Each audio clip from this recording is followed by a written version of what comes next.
কর্মীরা তারা কুলাঙ্গার শব্দ ব্যবহার করার জন্য রাগ করেছেন, কষ্ট পেয়েছেন, তাই আমি বিএনপি সমর্থক গোষ্ঠীর কাছে আন্তরিকভাবে দুঃখ প্রকাশ করছি, অফিসিয়ালি দুঃখ প্রকাশ করছি। জীবন অবাক না করলে কে করবে? 28% মিল্ক ফ্যাটের অবাক করার সাথে ফ্রেশ মিল্ক পাউডার। জীবন অবাক করুক প্রতিদিন। শহীদ প্রেসিডেন্ট জিয়াউর রহমান এবং আপসহীন দেশনেত্রী বেগম খালেদা জিয়ার বিএনপি এই মুহূর্তে আর নাই।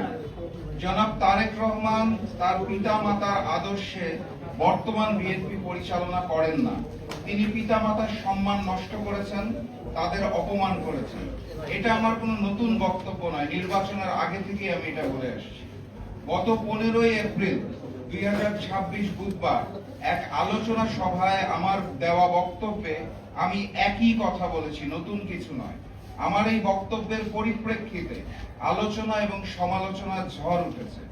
অতীতে অসংখ্যবার দেওয়া বক্তব্যে তেমন কোনো প্রতিক্রিয়া দেখা না গেলেও 15 এপ্রিলের বক্তব্যে বড় রকমের প্রতিক্রিয়া লক্ষ্য করা যাচ্ছে।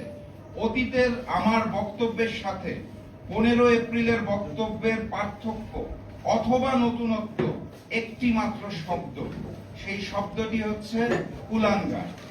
আমার ব্যক্তিগত ধারণা, বিএনপির কিছু সংখ্যক কর্মী কুলাঙ্গার শব্দের অর্থ ঠিকমতো উপলব্ধি করতে পারেন নাই, অথবা ওনাদের জানার ভুল আছে।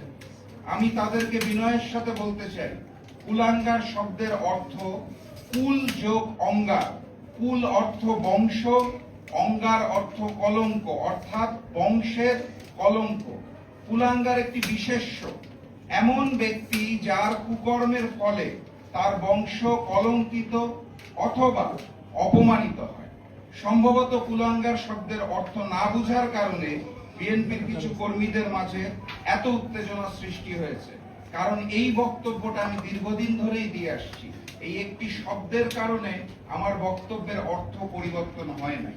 তারপরেও যেহেতু বিএনপি কর্মীরা তারা কুলাঙ্গার শব্দ ব্যবহার করার জন্য রাগ করেছেন, কষ্ট পেয়েছেন, তাই আমি বিএনপি সমর্থক গোষ্ঠীর কাছে আন্তরিকভাবে দুঃখ প্রকাশ করছি, অফিসিয়ালি দুঃখ প্রকাশ করছি। ভবিষ্যতে আর কুলাঙ্গার শব্দটি ব্যবহার করব না বলে আজকের এই সংবাদ সম্মেলনের মাধ্যমে কথা দিচ্ছি, ঘোষণা দিচ্ছি। কিন্তু অতীত থেকে ব্যবহার করে আসা আমার বক্তব্য কিন্তু একই রয়ে গেছে। আমি এই শব্দটা যেহেতু আপনারা মন খারাপ করছেন, আর ব্যবহার করব না।